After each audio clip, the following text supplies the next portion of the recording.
Okay. Here you go, Dana. Thank you so much. Okay, so we will call the meeting to order. Do we need, since we visually see everybody, Tara, do we need to call physically, like call the roll, or are we good? We do not, Dana, because we kind of have been going through as everybody joined. Can I introduce one person though? Absolutely. We have a new staff person on the WIB staff. Her name is Connie Madden. She has joined us as a temporary contract employee to help with some administrative duties and getting us organized for at least the next few months. Connie has a rich background in being executive support and human resources. She's done a little bit of commercial real estate too back in the day. So she's been helping me with some lease things and getting all of our contracts in order. Connie most recently was working at the Area Development District with our CDO department, helping them transition to a whole new accounting system and billing. And so we are very blessed to have her on our team right now. And she is going to be taking the minutes today. So, so grateful for that. So thank you and welcome, Connie. Hi, Connie, welcome. Thank you. All right, so moving on. Anybody need to self-identify for the meeting today?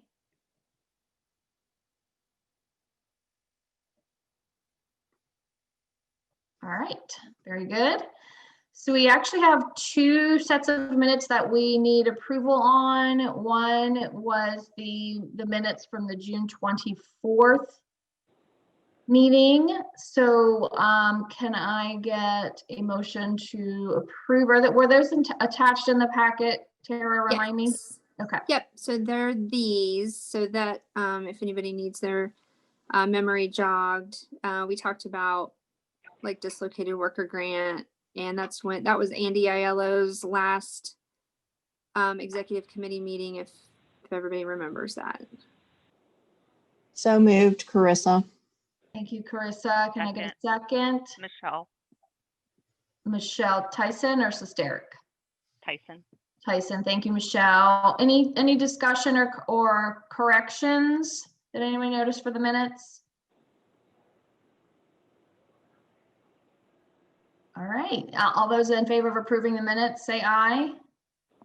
Aye. Aye. Any opposed? All right. Very good. Thank you. And then the second group of minutes was from the special meeting that we had on July the 14th. And so this was to discuss the 2020 WIOA award nominations. And we did have a quorum. So, and obviously we made some decisions because those awards happened. So I just need a motion to approve these minutes for the special meeting. So moved, Michelle Sesteric. Thank you, Michelle. Can I get a second? Second. Was that Jamie? Yes. Thank you. Any conversation or corrections before we take a vote? All right, all those in favor of approving the minutes for the special meeting on July 14th, say aye. Aye. Aye. Aye. Okay, any opposed? All right, very good. Thank you. Motion carries. Thank you very much. Well, your screen is broadcasting. Okay, we're going to do committee status reports. And let's start, please, with Program and Youth. Jamie, I know you have some things to report based on the activity that we had recently. So floor is yours, sir. Yeah, so we had a good meeting at our last meeting. That's when we picked the operator, and a lot of good questions from the committee. I thought it went very well. Again, kudos to the staff for helping us walk through all that, and thank you to everybody that participated in that as well. The ultimate decision was to go with Brighton Center. The motion allowed the WIB staff to basically negotiate, finalize the contract in response to the Brighton Center. And so I'm sure that's what they've been doing. But it went well, and we can check that one off the list. There's not, I wish there was something more exciting to tell you, but I like it when it's dull and just kind of the way it is. So, Tara, you trying to say something? Yeah, And I was Jamie, just- thank you for your leadership with that group. It did go well. Sorry, I'm having a little bit of a delay on my audio, so I apologize. I was just going to say that we really appreciated all of the members that participated in that. We actually will take the committee's recommendation to the board actually on the 10th for like a final, the final vote, and the local elected official group of the 8 county judges will also be having a vote on that on the 13th of November, which is a Friday. But we are beginning to work on the contract, however, in the meantime. Yeah. And will that go out in advance? Because I do know our board, and they will definitely want to have had the opportunity to review it before they vote on anything. Michelle, did you mean the contract or the recommendation from The recommendation. Yeah, so yes, when I actually will be sending out the notice tomorrow of the meeting. And so actually I'd appreciate maybe a little bit of guidance on that in terms of we have been sharing all of the materials from all the applicants. Everybody should have gotten those emails. So I'm trying to think, is there another way that you would like the board to be able to see the recommendation in advance? I think what again, flexibility. I just know that in the past, what will happen is this will get presented and they'll say, we need to meet again for a special vote because we haven't reviewed. And I know that we've all received that stuff, but if they're not prepped for it, or if they have to go find the emails that they may not have, so Sure. to maybe send it out with all the attached information and say, Okay. we will be voting on this, might save us a little bit of heartburn on that. Again, I know we've all had it, but Right. I highly recommend we resubmit it. That's a really good suggestion. So we will try to make that as clear as possible in the agenda and in the attachments. Yeah, and I think I think you did that with this team, or you just sent the link to the site that has the RFPs with the Yes. password. I couldn't think of that word with the password, and I think that's sufficient. But I also think say that as part of the agenda, say under the program and youth that they will come with a recommendation. Here's the information as here in the password if you want to review everything. But I think it's important to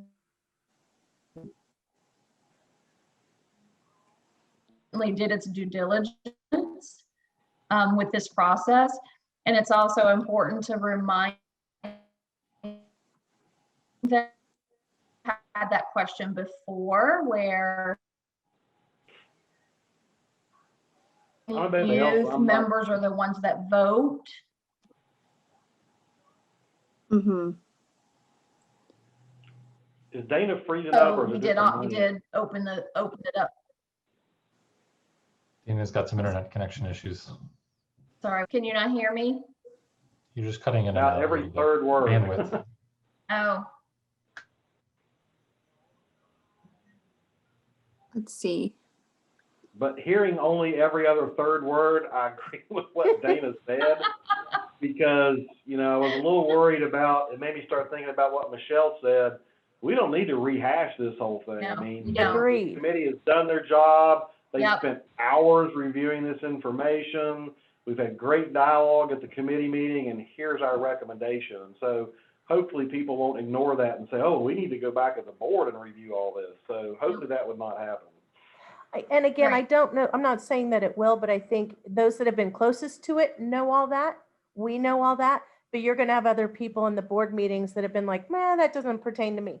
Yep. And not Yep. necessarily aware of the Yeah. tremendous efforts that have been put behind it.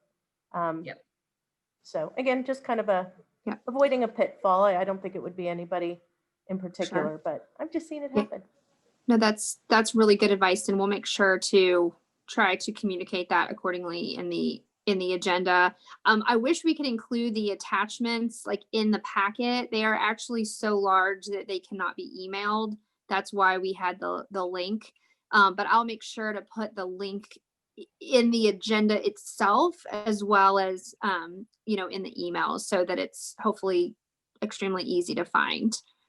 So is there any concern with that going out to board members and seeing competition's responses when they see all that information? Is that It's okay? technically all public information. Public? Okay, all right. Good, As a good fo- question. As a follow-up to Jamie's question, are there any notes from the meeting of the questions that the board asked of the candidates? Would that be part of the packet? We could include the minutes from the meeting if you would Well, like. I just think that, to Michelle's point, people are going to probably question due diligence. Yeah. And those questions, I thought, just listening to them, were on point and the answers were succinct. So it might prevent somebody from questioning what actually happened. Sure. Yeah. I made my own, so we have a recording of the meeting.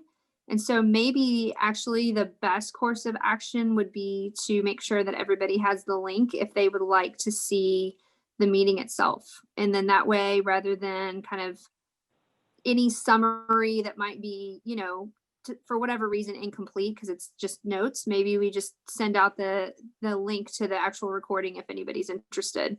I think the If link that's is a okay. great idea. Okay, great. And I think, can you hear me okay Mhm. for now? Yeah. I think to your point, maybe Jamie, one of the things you can do when you kick it off is to talk about the due diligence, is to say, we asked questions related to the budget, related to, X, Y, just to summarize, because I don't want to go down that rabbit hole of, well, who was asked what and how did they answer, right? Because this should be just a summary. Again, we don't need to rehash what the program and youth already spent a lot of time doing. Yeah, Just a I suggestion. agree. And I've also been mentally noting too that I'm going to set the stage where, and we've sent you the video that I know you've watched, and we sent you the minutes that I know you've read. So then people are like, oh my God, I better not ask a question. That's all, so I'm going to set it up that way too. Yep. Awesome. Okay. That sounds great. The video's already on YouTube and our web Facebook page. So it's Great. already out there. So if you need some entertainment, you want to watch Perfect. it again. So Well, that will make it very easy to link to then. Thank you, Katie Jo.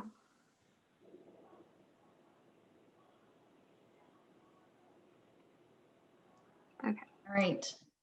Jamie, anything else about that you want to talk about before we move on?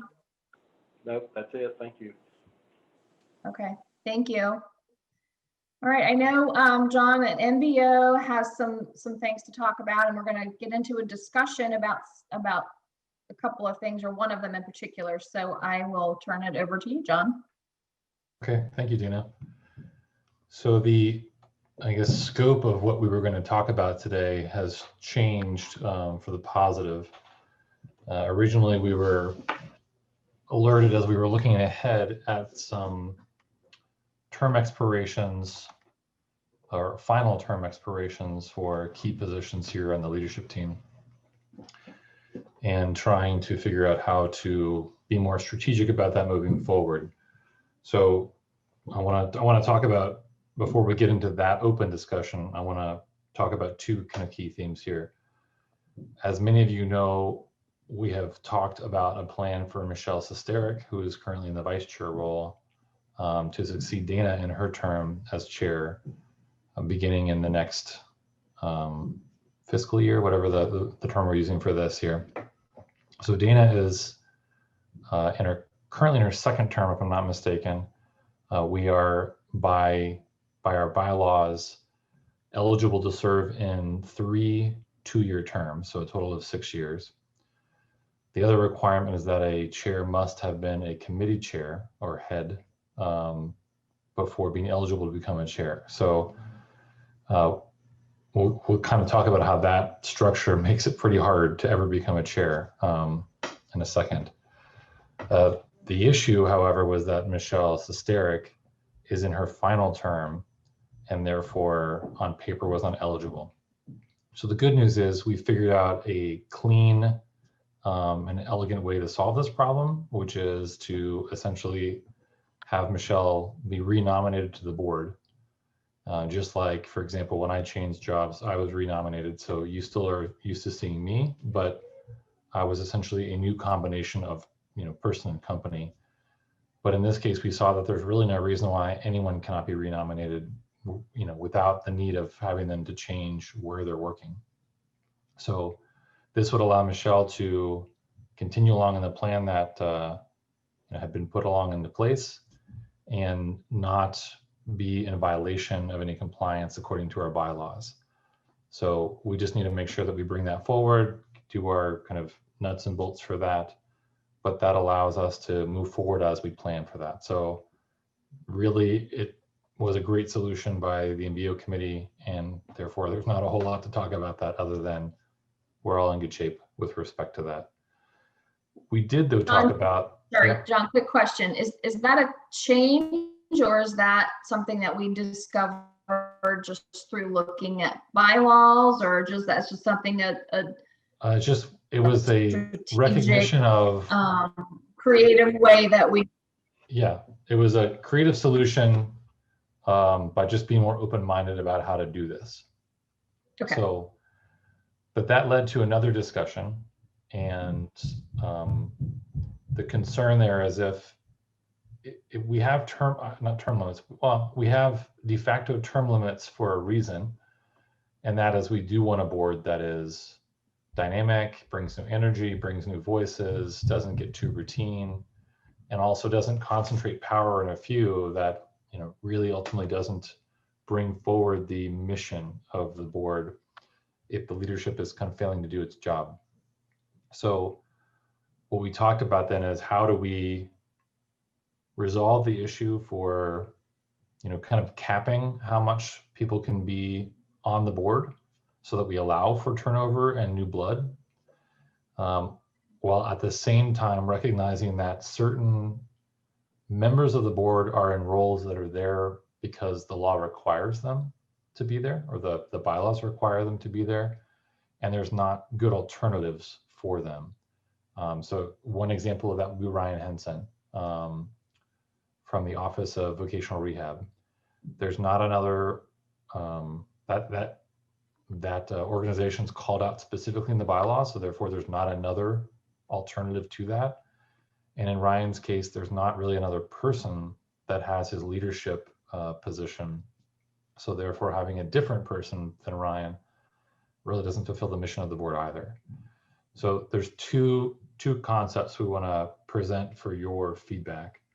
One is that we would specifically define lifetime term limits so that you would be eligible for essentially 2 rotations on the board.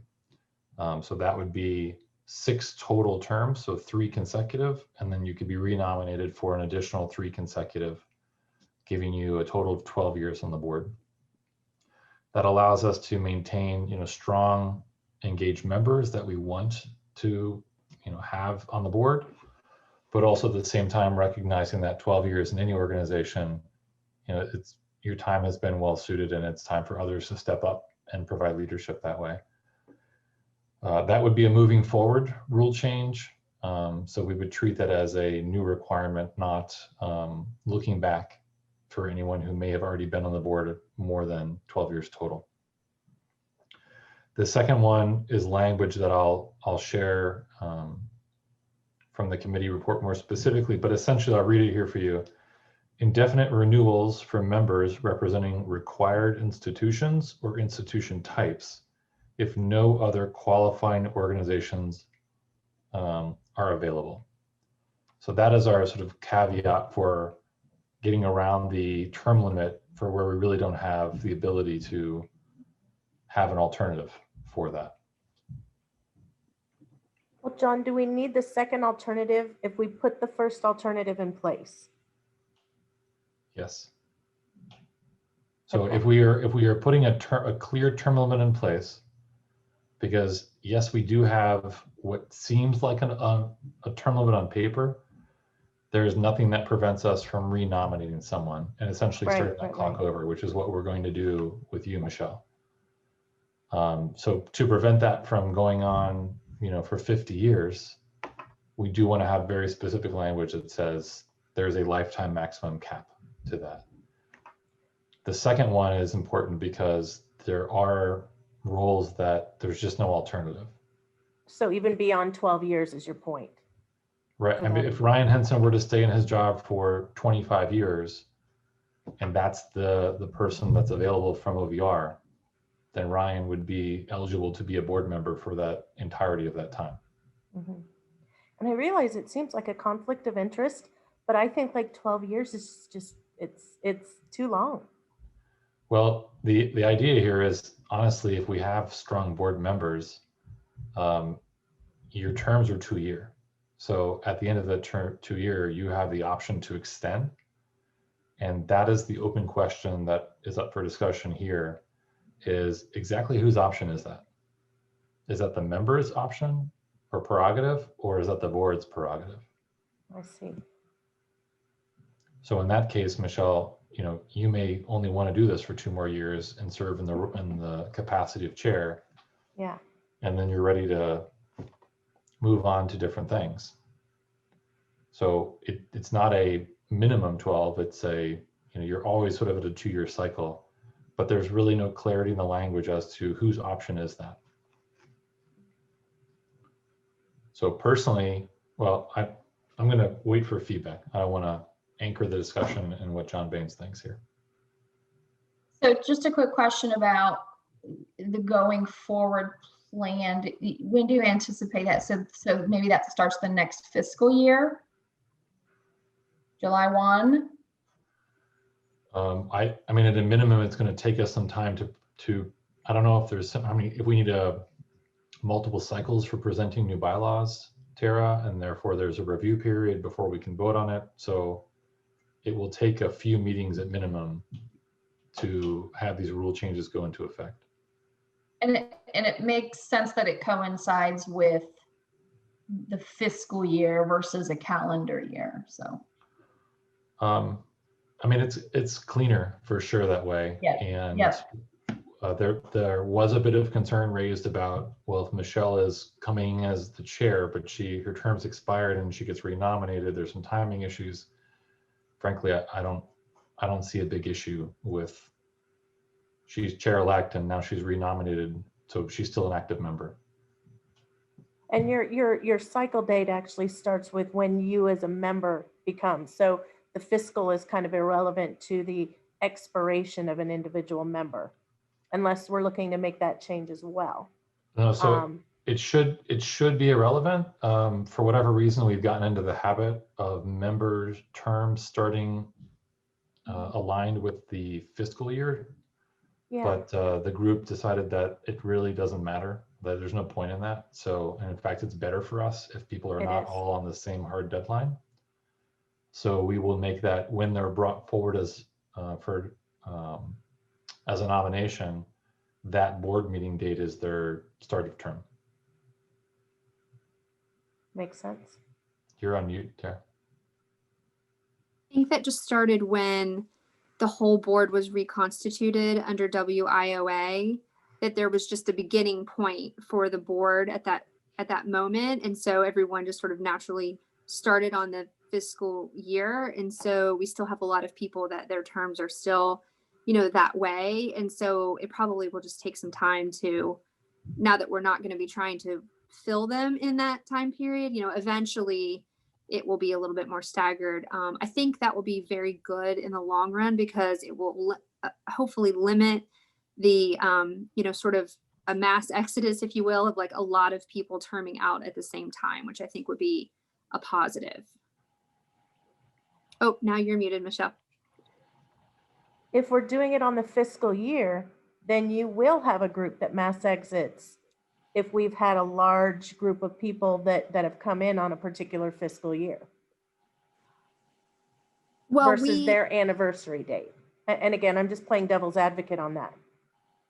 I think we're saying the same thing. I think we're trying to get to where people will just have whatever anniversary date that it is, like it's September or it's February or whenever. I think it's just right now we're just still kind of coming out of everybody kind of still being on that basis. So I think we're trying to get to where it's not the fiscal year.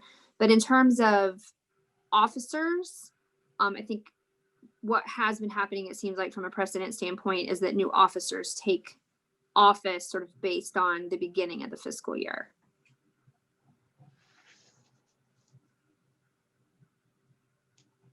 As a case in point, we have one example that'll be coming up. So Carissa was renominated for the board because of her job change.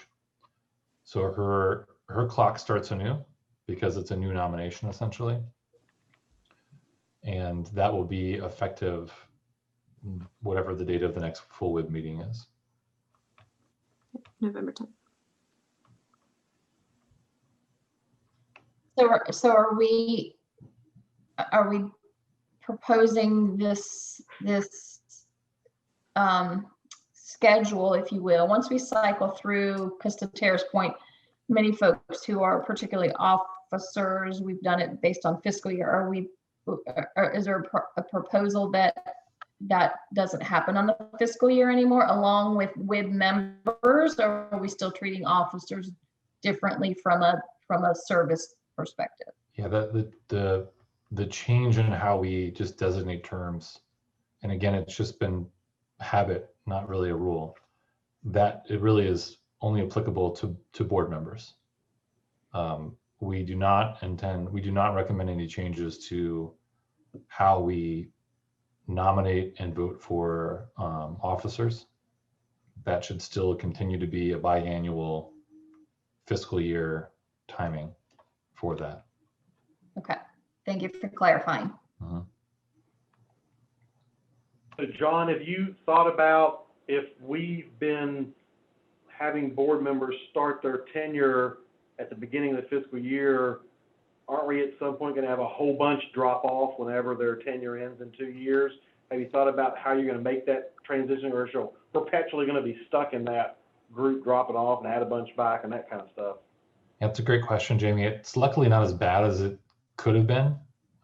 There is actually pretty decent spacing from the board, but the strategic view of this is, just like we have been trying to do this year, is looking ahead at when people's terms are ending and whether they're in leadership roles for the WIB or have been very active and understand the nuance of how the sausage is made here.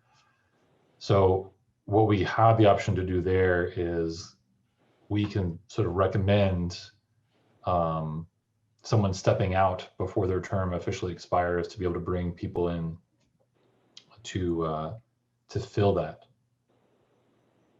So we can, I mean, just like you can leave the board before your term expires and someone steps into that,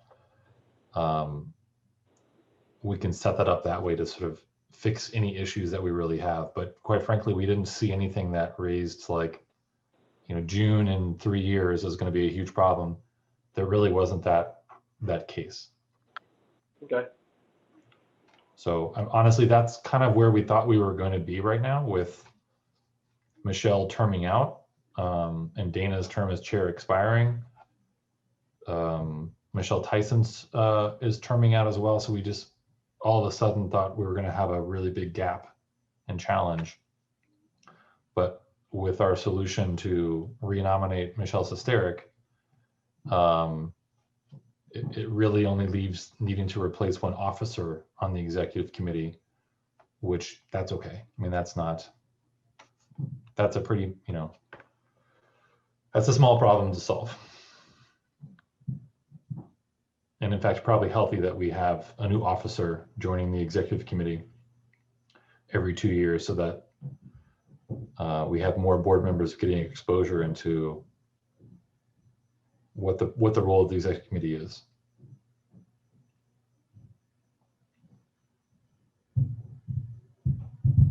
Other questions of how we want to fully do this? So just so it's clear, we're not asking for any vote or anything at this point. We need to go back and draft that language. I just wanted to make sure we had an opportunity for feedback before we proceeded forward with how we decided as a committee to solve this. So what if taking any more feedback that comes in, we will go back, draft those changes to the bylaws, and then bring this forward to the executive committee in its full detail before we would bring this to the board for a first review and then a request for vote or request for approval. Good job, John, figuring that out. Yeah. Tara and I I'm had a just long lucky that we conversation and found we a were both solution for like, you, Michelle, because I could see the tea leaves, and I also see Not you yet. thinking it's going to be another 6 years. I don't know about that, but I'm down for 2. right.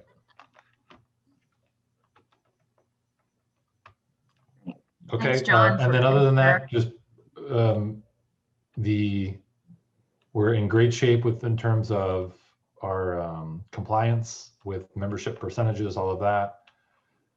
We still believe we could do better on being more representative of the community. So we'd like to find a member who does direct work and comes from Pendleton County.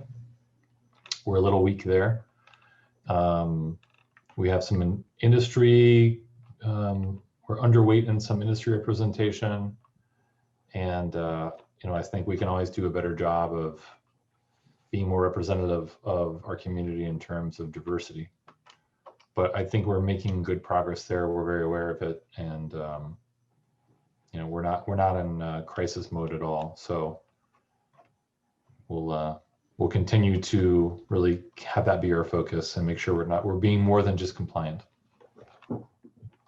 Yeah, I think it's a good point about the diversity as I look around the screen here. So, we just had that conscious decision at our board level about really making sure we consciously apply diversity. So I think that's a point well taken, to be honest.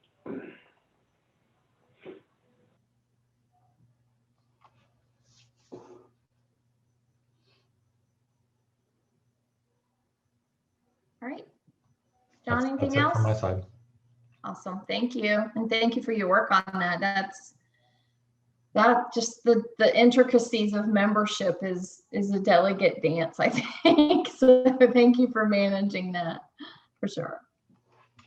All right, Dave, business services, you have an update? Yes, I do. Thanks a lot. So we had our meeting about a week ago, so the meeting notes have not been published yet, but basically we had a couple of activities that occurred that I think I want to bring to your attention. The first, which was the certification of 2 points for certificate access. These were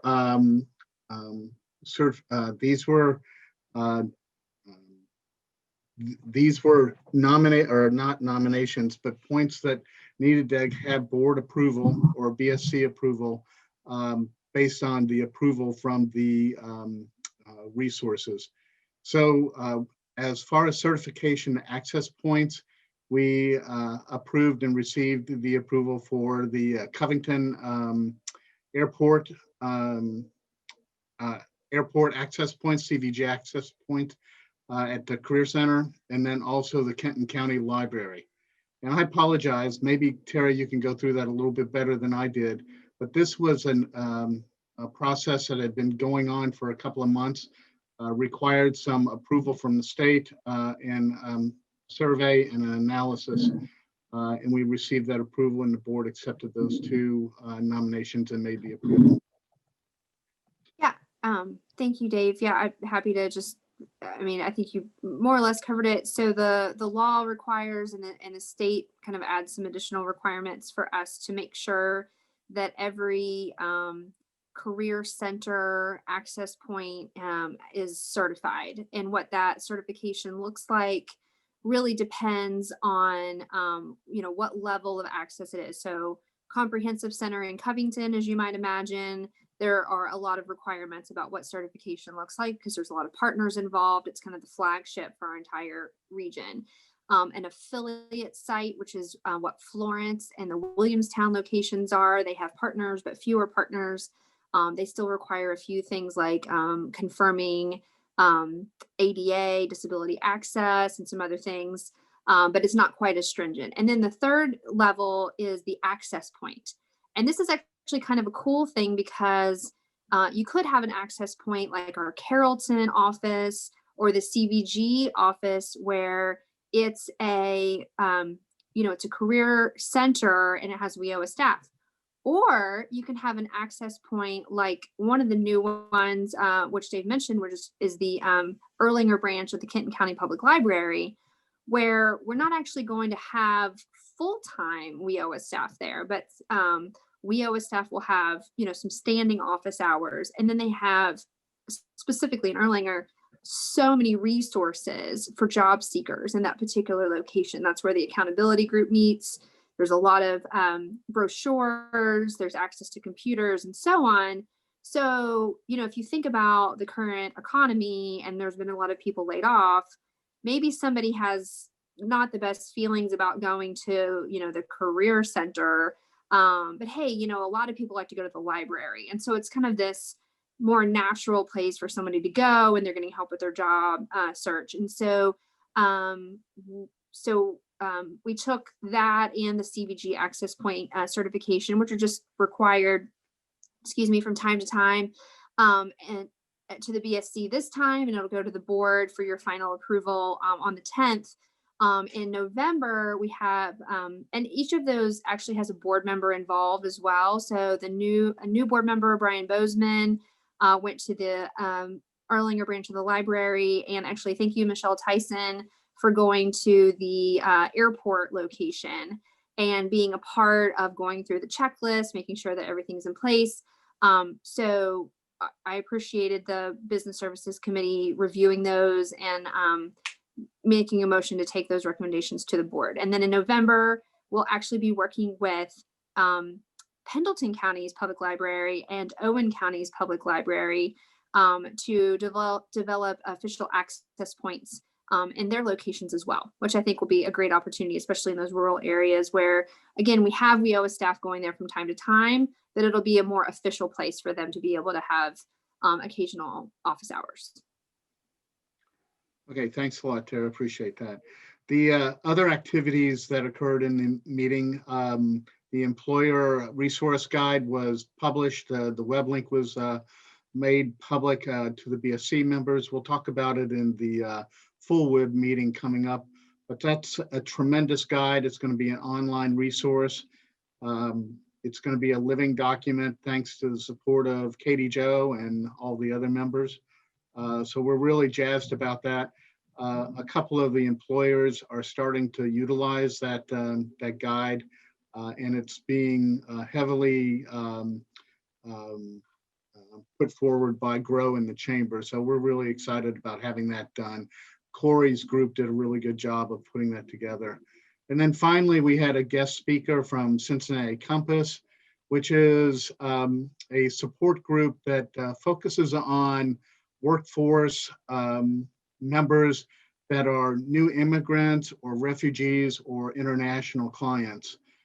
They've worked historically through the Cincinnati Chamber and more of the greater Cincinnati contact points, but are starting to work pretty deeply in Northern Kentucky. So there was a lot of good discussion about that, which led to the standard BSC conversation about the living wage and those kinds of dialogue. But overall, it was a good, lively meeting. One of the points that I wanted to ask about or let you know that we were going to bring forward is that we're going to ask potentially for an ad hoc committee to be formed from members of the BSC and also potentially the program committee to work on improving our ability to gain regional certifications that employers are looking forward to. These are primarily for high school students. So the KDE requests that students to graduate have a number of different certifications. And there's a book of certifications that are approved by KDE that students can apply for and utilize.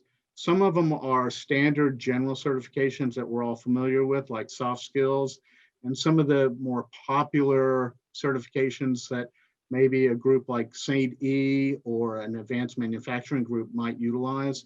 But there are other certifications that are unique in our region, potentially for aerospace, maybe some certifications that St. E is looking for where they have a gap in their workforce and they want to get their new hires certified before they reach the workforce.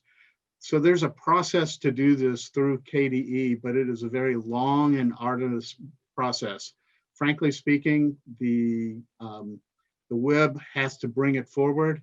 It has to then go forward to the NKWIB, and then it goes to the KDE. So just based on the number of meetings that we have to get something like an MBO change through, getting a certification could be a year-long process. So for a high school student that is not really looking at these until they're a junior, it's a real gap. So what I've asked Tara to consider is bringing the knowledge base from Frankfurt into one of the BSC meetings, having this ad hoc group kind of assembled to look and see how we can streamline the process, and then also reaching out to some of our key employers to make sure that certifications that they do need their high school graduates to be competent in are part of that approved criteria. So more on that as it develops, but you'll probably be hearing a request from the BSC for ad hoc membership coming up. Hey, Dave, as you start to go deeper into that and explore more, we actually had at our strategic workforce steering committee yesterday, we actually invited Tara, we invited Northern Kentucky SHRM, we invited the HR Collaborative, because again, we're trying to bridge those, conversations and resources and not duplicating efforts and sharing information. And one of the things that came up that again, all of our groups want data to drive the programming or data to drive what it is we take. So I think a piece of that I would love to maybe see if we could bring all those groups together, and again, a community type survey. I think back to when we did Bridging the Gap. That was a really impressive thing that was accomplished. And again, it did include the Kentucky Chamber. It was a statewide affair.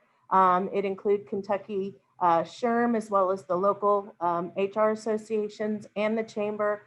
But really what the attraction for employers is they would have access to all those answers.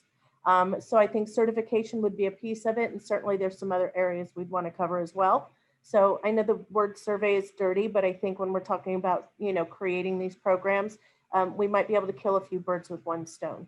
Okay, right. Oh, if it's okay with you, Michelle, I'd like to circle around outside this meeting and talk a little bit more about that. But sure, absolutely. Great. Hey, Dave, one comment from my side as someone who often is the voice of advanced manufacturing in these discussions.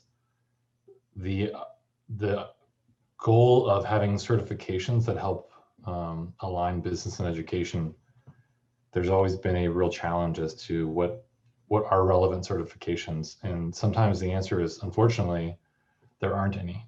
And the drive to leverage certifications to provide some alignment, I think often leads to confusion and overemphasis on what are really considered pretty weak certifications, or very specific to specific software. So for example, computer-aided design, there are AutoCAD certifications that have been around for a long time. There's not really good equivalents for other brands of CAD software. So as such, AutoCAD becomes the default certification, but really no one's using AutoCAD anymore. Right. At least not in advanced manufacturing. So this has been the catch-22 on this topic for a long time, as some of these just aren't really good certifications, or they really don't have much meaning. They don't. Yeah, So I don't know how that is being discussed, because it's not like this is the first time these efforts have been, we've been trying to solve this puzzle, let's put it that way. right.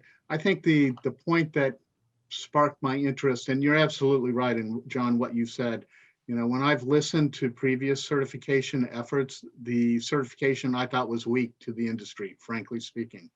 But now that the KDE is requiring some of these students to have certifications in order to graduate, I think it adds a little strength to the process. The point is that if we have regional manufacturers that are looking for certifications in areas, and we can come together regionally and say that this is a certification that makes sense for the Northern Kentucky area, then it's just another opportunity for the student to be successful through the high school. But I agree completely with what you're saying.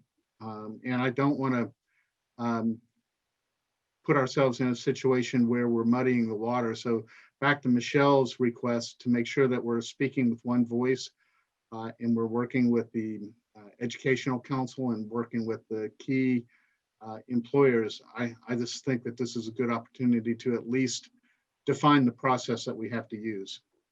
Okay. Yeah, I wish there were a solution, so I would love to continue pushing this forward. Yeah. That has been the conundrum in the past, and I Mhm. don't know if it's gotten better. So Yeah. Mhm. Well, and Okay. it's kind of interesting because market conditions drive what employers expect. And right now, they want people to show up for work every day. And that certification is a lot less important because they've got product that's not getting made or getting out the door. So, the pendulum does swing on that particular topic is around certifications, depending on market conditions. Right. And I think St. E will probably help drive some of that. And Jamie, I don't want to put you on the spot, but I know that when we were working with St. E through Ignite and then through some of the Navigo activities, there were certifications that they were asking for that the high schools wouldn't do because it wasn't part of their approved criteria. So there is a gap on the flip side of that for the students too. Yeah, well, you know, I mean, most people know we're the, next to banking, we're the next most highly regulated industry that you can get into with healthcare. So, you know, certifications play an important role. Plus, most of us want somebody that's certified, talented, taking care of us. They don't want somebody walking off the street, sticking you in your arm or whatever it might be. So it's just a very different ballgame in healthcare. I've heard the same thing that John talked about in non-healthcare and other things I've been on, where it's just, you know, they can't even do fractions. We don't want certification. We want them to do simple math, you know, that kind of stuff. So yeah, I've heard that, and I agree on the manufacturing side. Yeah. So that's it from the BSC. Thanks, Dana. All right, thanks, Dave. So let's move on to our programming updates. I know, Tara, you have, I think, 3 items that you wanted to present today. Yes, ma'am. That's right. I wanted to let everyone know an update, first of all, that Dana and I received this week, and it goes back to a conversation that comes up on a fairly regular basis called Key Suite, which is our platform for entering data about the outcomes of the clients who, visit and get services from the Career Center. And, we'll just a little bit from now, David will present the KPI, and you'll see, some of those outcomes. And one of the things that we know, and I don't think it's in this particular one because we normally update the outcomes on a quarterly basis, but one of the things that we know that's happening right now, just as an example, is that if you look at the youth numbers that, again, you'll be seeing next month, it looks like we have 0 youth in our program, which is not the case at all. However, right now, Key Suite is not exiting youth. And so because Key Suite is not exiting youth, it currently looks like we don't have any youth. So I say that because it's pertains to this letter that I received. For the last few years, because of the Key Suite transition, Kentucky's local workforce development areas have been not required to have performance outcomes measures. Those have been waived. And so this year, that waiver period has ended. And so I've been working with Dana and our Cleo, Judge Pendry, on the process of negotiating our new performance outcomes. And they're pretty similar. I mean, we don't have any worries about meeting those goals in the performance outcome in terms of our actual performance. But I will be honest that we had some qualms about having a performance measure just because of Key Suite's inability to really accurately reflect what the Career Center team is actually doing, if that makes sense. So we applied maybe isn't quite the right word. We requested that the state hold us harmless from anything that would be, basically Key Suite related, right? So if Key Suite is showing something that is inaccurate, we really don't want to be held accountable and, having negative things occurring as far as findings if it's a data issue in terms of that. And so we received a letter this week, I guess it was last week, that that in fact will be the case. And so as a result, I just wanted to let you all know that the cabinet is aware of the continued challenges related to Key Suite. We actually heard a few weeks ago they have issued an RFI, so a request for information, to get more to get proposals to actually replace the Key Suite system. And I know that you all might be thinking, wait, this is a relatively new platform, and you are correct. But it has been, the state, just as a reminder, brought in Salesforce staff from like corporate Salesforce to do a review of the platform. And basically they determined that the customizations that were done in that particular platform are not fixable. And so they're going to have to replace it, it looks like, but that process could take anywhere from 18 to 24 months.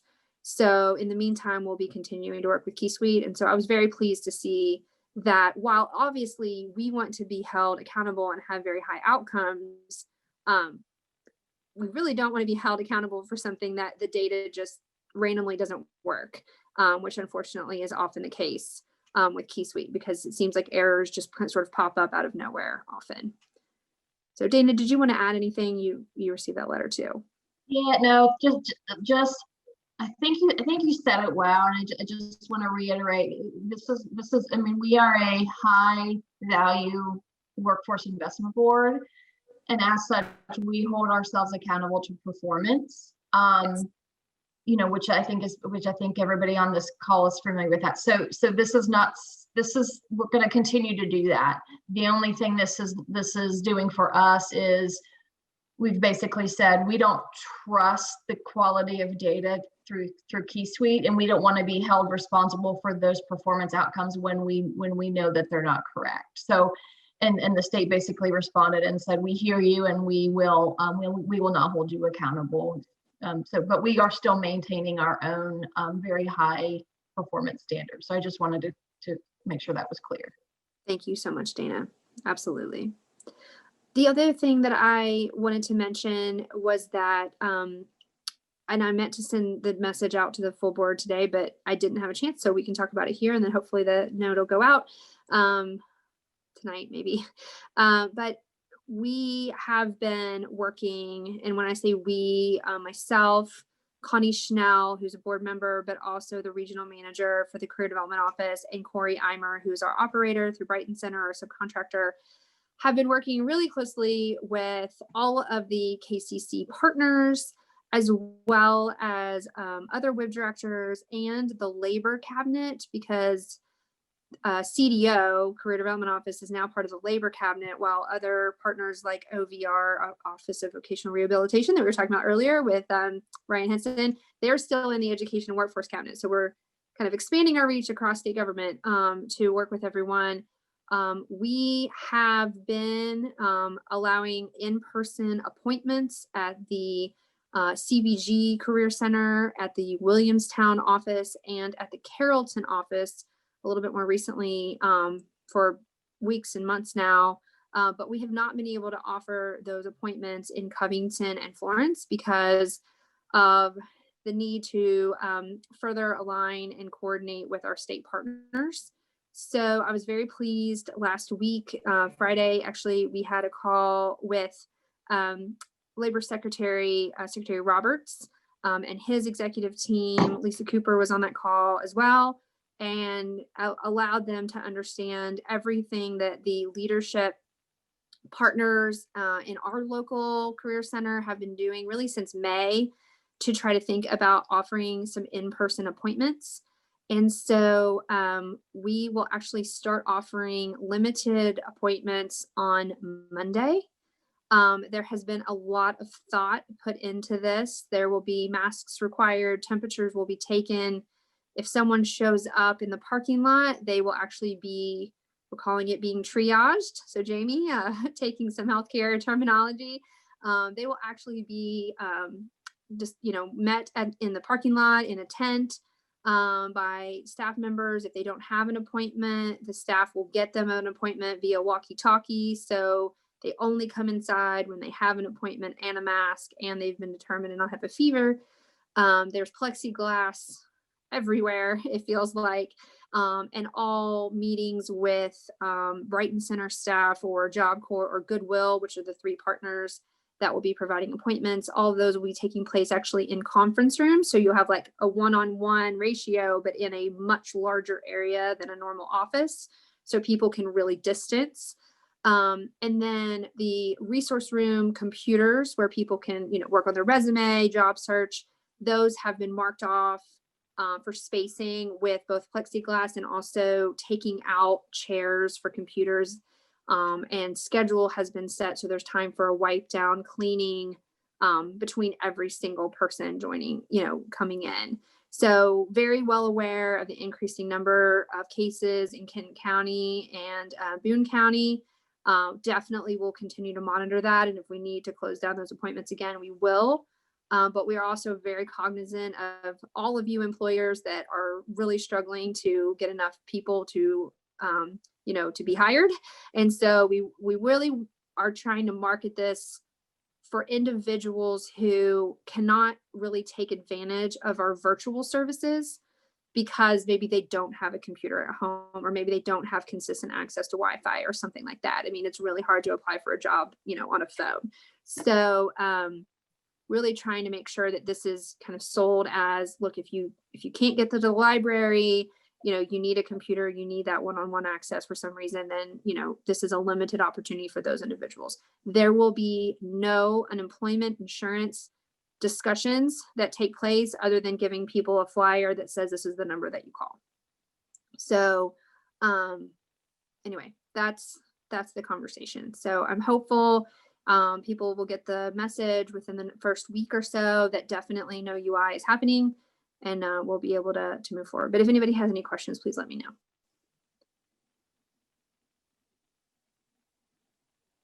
Great. And then the last thing I just wanted to mention, we're actually doing amazing on time, by the way.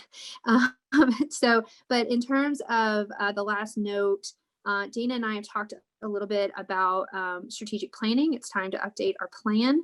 And we have tentatively scheduled the start date for that to be in January. And speaking of ad hoc committees, I was just curious from this group, and Dana, you and I can obviously talk more about this as well, but I was wondering about the idea of if you wanted to use the executive committee as kind of a small group to kind of jumpstart strategic planning, or if you all thought that would be better served in having more of an ad hoc committee where people could, choose that. I definitely imagine that we will have some breakout sessions amongst the full board but I could also see a role for having a small group that is setting that framework before the full board. So just kind of curious if anyone had any thoughts about that. If not, we'll just plan something for you. I mean, I always think it's a good idea to start with the small group and identify what are those key things that we need to, address and move forward, and then open it from there. Otherwise, we would have a ridiculously long strategic plan. Yes, definitely want to keep it strategic. So Exactly. and concise. Yes. I guess the question begs, is it an ad hoc committee or is it the executive committee? Right. And that's a tough one. I'm on a lot of committees, but I want to be involved in that. So Maybe it's a I don't combo. know. Maybe we have a few from the executive committee as well as some other folks. So that it's a combination of the executive committee and ad hoc. That sounds good. Any Yeah, other? we definitely need representation from every committee. And it would be great if we had representation from all of the sectors, if that makes sense. So business, all of the, I don't, John, I'm, what we call them is escaping me, but I think you know what I mean. Industry sectors, yeah.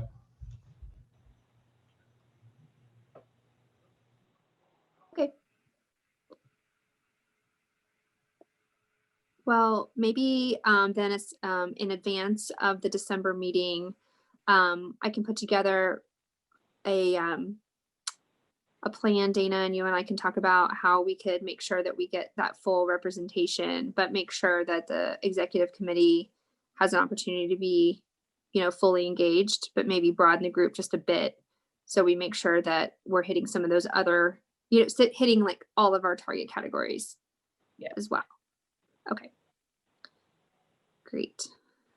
So Katie Jo has a report, and Katie Jo, honestly, I am not 100% sure that I can change the sharing feature. So if you want to try to share, I can maybe make you co-host. Hey, Tara, I wanted to share something before I have to get off sir. here. Yeah. And I'm not sure how relevant it'll be, but it was an interesting conversation. So I think everybody knows that, come January 1st, all the employers' unemployment rates for the insured folks are going to just shoot through the roof. I mean, they're going to pay double, triple, quadruple what they're paying right now.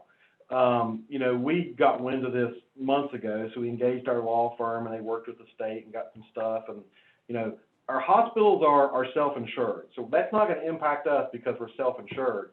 But our practices were still fully insured, so they were going to see some tremendous rates. And long story short, we've decided to convert them to a self-insured product and surety bonds and things like that, so they won't be impacted. But through this process, and why I'm bringing this up, one of our leaders continually asks the question, because even as advantageous as it is for us to go to the to the self-insured on the practice side, we're still leaving a considerable amount in reserves with the state, and it's just still better for us to go, self-insured. But the question that kept being brought up was, what do we get for all that? Because we actually have pretty low unemployment claims, and they're like, well, what are we getting for this? Why are we leaving all this money to the state? What services are we provided? And they asked that question over and over, to the point of, should we be going to our legislators and talking about this, of why we're having, we're paying all this money, but we're not getting these services? And I tried to talk through, what services are there at, as a large and those types of things. But my question is, I wonder how many employers, when they start seeing their bills double, triple, and quadruple, are going to start asking some of those same questions about, what am I getting for all this money that I'm paying? So I don't know if that'll even, turn into an issue, but my gosh, there were two people as we went through this process over the last 3 or 4 months. They were like, and again, they're very business focused. They're like, why am I paying all these dollars, or what am I getting for it? So I don't know what that'll happen when you magnify that by every employer in the state of Kentucky all of a sudden paying large amounts of money for unemployment insurance. But it was certainly an interesting process here.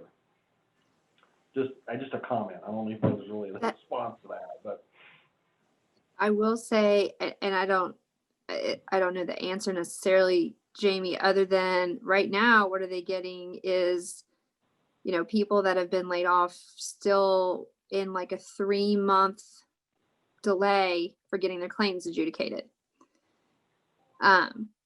So not necessarily a helpful comment, but that's really where we are right now. Yeah, no, that came up because we have people in this department that have spouses that Sure. still haven't gotten a check. Still to this day have not gotten a check. And so, Yep. But it was just all over the board as far as, what does the state do for us? Where does all this money go? Who's held accountable for it? I mean, there was just all kinds, which is how the state legislators got brought up and asking them who's held accountable to this and should we be talking to them about that? And I don't know. It'll be interesting once every employer realizes how much their unemployment insurance is going up in January. Definitely. That will be very interesting. Yeah, it's been quite interesting to have. I've never before had this much interaction with unemployment insurance until the year 2020. So it's been a learning experience all around for sure. So, and even though the UI folks are actually a required partner with the KCC, it's administered so separately and the funds are so separate. It has been, I mean, I think you won't know this, but just to be clear, like extremely frustrating because it's an area that is impacting our community so much and the people that we're serving in the KCC, but yet we can't really impact the problems very well because it's not our program, to administer. So, the Career Center staff, has been trying, some of them have been trained and using the phone system to answer questions, as they're able. But we're actually hearing that we will probably need to stop doing that just because of the federal requirements of how UI is supposed to be administered by state merit employees. So there will be a time very soon that we won't be able to even help with it any longer. So yes, interesting times.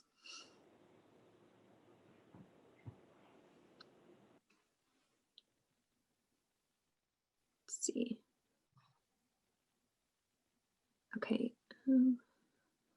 So Dana, I have made Katie Jo a co-host, which I think will allow her to share her screen. And she has a quick report to share that I can add to if there's questions. Jo. Right. Trying to make it bigger. There we go. For the most part, we have been very fortunate with our capital campaign, and that since when Tara started back in January, we took a hard look at how much money we actually needed to complete that campaign, and we're a little surprised that it was a little bit less than what we thought. The original goal was $450,000. We kind of looked at it at a point, meaning this year, and how much we needed to finish out the lease, which is up next year, and realized we're going to be able to be done with the capital campaign, provide all the subsidies at the end of December. Originally, December was the deadline for the subsidies, and so we're going to be able to meet that deadline. So the third and fourth quarter of 2021, our partners that were receiving the subsidies at the Career Center are going to be paying the full amount of their leases, which were already in their lease. So we're not changing any documentation. They're just going to take on their original leases amounts for those 6 months. But for us being the WIB and getting the capital campaign, we're going to be done in as of December 31, 2020. So that's kind of exciting. We were able to do that because of how much the community support and the money we raised. Also, the city of Covington gives their fair share to the ad each year. A portion of their fair share has gone to the lease payment For sure, we know that 4 years have done that, so it's roughly about 44,000 of the Covington's fair share. I don't know beyond that, so the 44,000 there is a very conservative figure. And then over the years, since we started back in 2013, we've had some new leases, new tenants come in, new partners come in. Some of our existing partners stopped taking their subsidies and reduce the percentage of how much subsidies they were taking. So they were paying more of actual rent. And so that again allowed us to actually complete the capital campaign again in December. So we're kind of excited about that. It gives us the opportunity to now focus on getting funds for programming a little bit more beneficial to help our clients and help our everybody at the Career Center, and not just trying to find money to complete the roof or fund the roof. So do you have any questions on that? Katie Jo, this is Dave. And, I kind of felt a little bit on the hook for this for a long time. Are you saying now that the need has been satisfied and it's going to be covered by the rate over the rent adjustments over the course of the upcoming years? Correct. And so in the past, it's happened since for about the past 4 or 5 years. There's been some additional partners come in. They've been charged the going rate for rent, market rate. Some of our partners that were taking subsidies said, no, we don't need those subsidies anymore. So that reduced how much we needed to pay for those in that subsidy. And so with all that, as of December 31st, we'll be done with all that, and it will be a zero Great. to.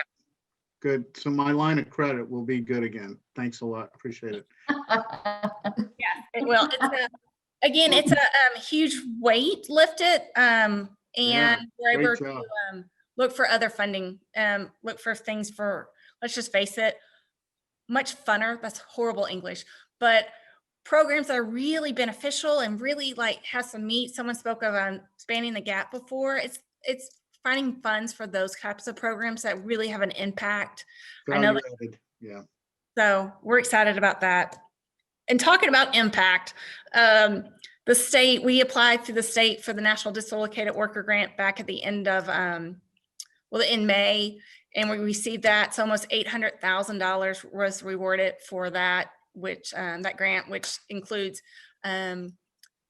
job placements and also some training. So we're working on getting that done. And then I'm going to let Tara talk about the Saney health grant. We applied for that, and we're in the process of just trying to figure that where our role is. Yeah, so, and Tony's on the call as well. And so if you have any specific questions about this grant, she's going to be our key contact. Basically, this was a grant that, thank you, was through SAMHSA, which is the Substance Abuse and Mental Health Services Administration. So a federal grant.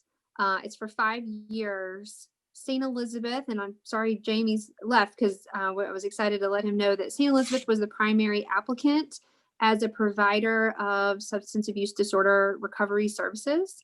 And the idea is to develop a stronger pipeline between recovery services and workforce development. And so there's been a lot of research that shows that if someone has a stable job, they are able to maintain their path in recovery much better than if they are unemployed. And so the purpose of this grant from our standpoint is to be a supporting partner.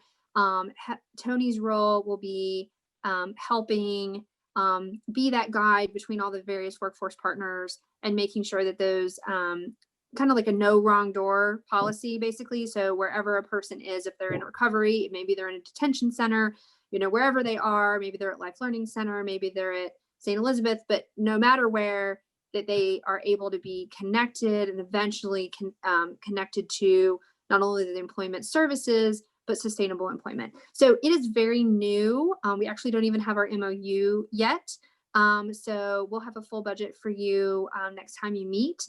But as you might imagine, we're excited to be a part of something that I think could be really transformative for our region. And so we just want to let you know about it. So we'll have all the details next time. Thank you. Great. Thank you, Katie Jo. The last thing on our agenda is the KPI. So let's start, Liberty, with the fiscal information. Okay. Okay. I have the September. Do you guys have the September KPI? You know what, Liberty, I think I neglected to send that out, but I can pull it up right now. Yeah, we have the August one is in the packet. So if you've got something more recent. I updated it after the packet was sent out. I apologize for that. So I have a more updated KPI as of September of 2020. If you want to, while Tara's doing that, Liberty, if you want to just go ahead and walk through it, sure. Yeah, walk through it, and Tara can pull it up once she finds it. That'd be great. Okay, the report is for September, which is 25% of the fiscal year. On this report, I was able to update the carryover dollars from projected to actual. We have successfully closed out our prior fiscal year. So the carryover dollars are actual at this point in time. Our projected allocations, that is still projected as we have not received our October allocations just yet. And if you go over to the right-hand side of the report, you'll see our year-to-date expenditures. There we go. Okay. The year-to-date expenditures, there's nothing out of the ordinary. The ad is at 16%. Our subcontractor is at 41%. That seems a little high, but the 41%, that's only for a 6-month time period, whereas the rest of the percentages are for a 12-month period. And overall, we're at 13% expended to date. Does anybody have any questions? So wait, let's go back to the 41%. I'm not tracking with that. I'm sorry, I can't hear you. The 41%, that Brighton Center. Yeah. Explain that again, because I'm not tracking. Okay. So when I was preparing the report, that number stood out to me as being high, since we're only 25% of the fiscal year. But if you look at their line item, their budget line is only a 6-month period of time, so July through December. So really, they are 50% of their 6-month budget. So they're expending 9% less than where they are in point in time. Does that make sense? Does that? It's because of the, okay, I just want to make sure. It's because the contract was extended for 6 months. Yeah, got it. That's what I thought you meant, but I just wanted to make sure my brain was computing what you were saying. Sure. And the other question I have, and you may get to this, I know in previous months when we've looked at that, our expend or utilization has been low compared to where we were in the fiscal year, and some of that we could equate to the ITAs, because this has definitely been an unusual year, and a lot of our providers have not been able to provide virtual learning. And so I'm curious to know if that, given where we are in the year compared to where we were, say, in April or May, have we seen a difference in that? And I don't have the last budget in front of me. So are we seeing, I guess that was a long way to ask, are we seeing an uptick in the ITA expenditure yet? We have, I think on our last report, we were maybe at 3%. It's still not exactly where we want to be. Part of that too is because we haven't received our October allocation money yet, which is where we have the most of the ITA money. in there. That's a good that is a good that's a good question though. Okay.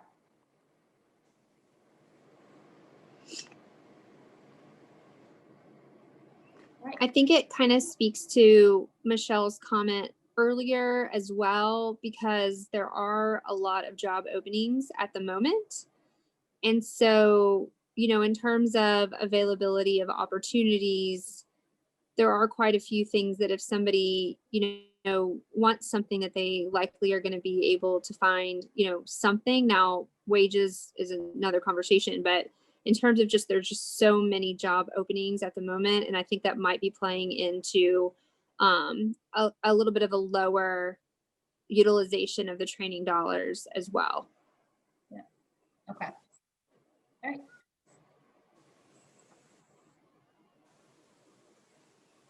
Great.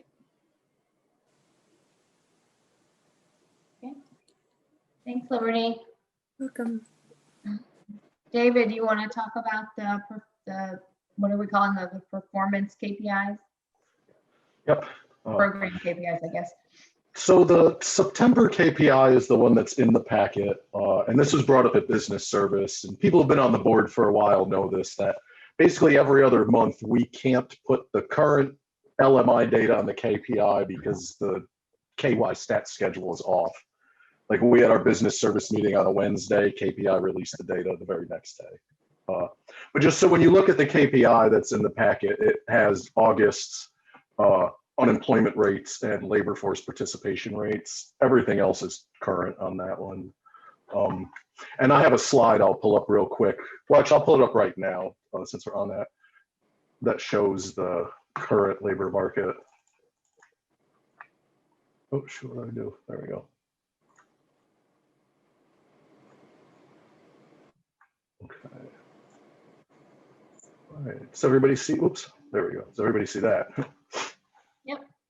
Okay. So this is the September labor force participation rates, unemployment rates, civilian labor force and unemployment. That's correct. Yes, that's correct. So our unemployment rate has gone down. Yeah, sorry, folks. I had to double check that real quick. But we've also noticed that we've taken a dip in labor force and employment numbers. The labor force participation rate is down. We had a bit of a spike a month ago from an all-time low in previous months. But as usual, Kentucky is below the state, below the United States significantly, but North Kentucky has got the highest rates. The bottom part of the slide is what I kind of want to focus on more is, so this is our first quarter preliminary WIOA outcomes. These come from the negotiated rate with the state. Tony can explain this way better than I can, but we didn't negotiate rates this year. I'm speaking real slowly in case I'm saying it wrong. We took the accepted state rates. In previous years, they would negotiate for more local rates. And this answers one of the questions that Dana had earlier that shows that even through the first quarter where COVID was running rampant, KCC staff, we still exceeded all of the negotiated goals for entering employment, retaining employment, employment and a credential. The youth part Tara had mentioned, that's the dreaded key suite issue, the billion-pound elephant in the room, the 52 million pound elephant in the room. We know youths are entering employment, retaining employment, and getting credentials. We just can't reliably get it out of the state system of record. And these will be reflected in, these will be shown in the October and November KPIs as well. With the October KPI that's coming out, there will be an appendix document that will show in greater detail these trends in the background. And not to harp on the key suite thing too much, but we lost a lot of reporting capabilities the last 2 years of key suite. People who had been on the board before I got here remember 3, 5, 7-page KPIs. Some of them have Dave Fleischer as the author of the background Excel file. And it's totally just fake news. Well, no, there's numbers in that. Quantifiable, verifiable numbers. But then, so if we look real quick, so we go from the needs to the actions. If we look at the actions part, we can see that the business service team is very much on point, even through COVID. We've exceeded some numbers that we had from the year before. The ones where we're a little bit behind are understandable. Construction and trades is always underreported. That's very word of mouth. IT business finance, that's where due to COVID, we're seeing the biggest ups and downs in that particular sector. We don't really reflect upon what we call the general sector, the non-WIB sector, but that one has taken, that's got service retail, that's taken severe hits. Those jobs to me don't look like they're coming back. When we look at the hiring events and the other actions, we're very much on track with where we would have been last year, outside of basic career services, because that tracks one-on-one face-to-face interactions between a job seeker and a talent development specialist. So we just don't have a lot of those face-to-face interactions at the time. I have to fix these little bars down here. The colors are out of order. That will be reflected on the October KPI. We kind of discussed the outcomes. These are the FY20 year end. Those are updated quarterly. Interviews, job placements. Job placements, we had a huge spike over the last month just due to the work at the KCC. Our employer satisfaction rate went up 0.5%, and our job seeker satisfaction rate went down 0.2%. But that's just because of the shifting nature of job fairs, and it's harder. It's become easier to survey employers and harder to survey job seekers, which is the exact opposite of how it used to be. So it's a weird silver lining from COVID. I don't know what it is, but it's an anomaly. So I'm not sure if anybody has any questions, comments.